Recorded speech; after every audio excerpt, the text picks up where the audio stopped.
Kajing no Synniang lembat kiwei ki hon banyak kun ya ka COVID-19 kalong kajing rap ke bakraw ya ka sorkar bat ki jaka ajing sumar. Haka biadai bat kene ka benta menteri katanat ka koit ka khia oba AL hack haka sing thok ding jong ka tayo ula ple pat ba ya ka portable oxygen concentrator jong ki pulit CRPF ki badai na ka perton ka Bhander phonyo ka badan Hapolo Shillong ban sumar ya ki bapang COVID-19 ka balano Synniang da ka Shillong Rotary Club lembat ka Delhi Mistan Bhander.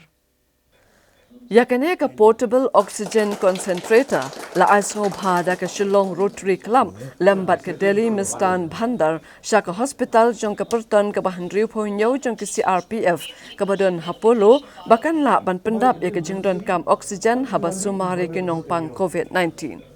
Menteri ula pelipat ba ya kini oxygen concentrator ha ke don lang ki he CRPF ki nongkit kam ka Rotary Club bat ki dekhot ka Delhi Mistan Bhander.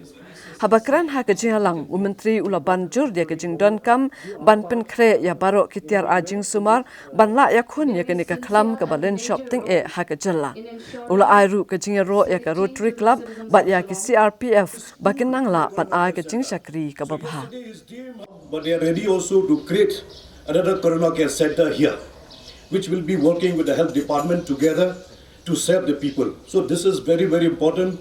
We like on behalf of the health department. We have so many people who are coming for what now? Rotary Club. We have seen recently we work also with the Marwari Society, Marwari Yubamans. They also came forward. They have created also the Corona Care Center there in Balika School, there in Kitting Road. One is going to create the Corona Care Center at Pandharba St. Joseph School, with the help of the community, with the help of the management of the school.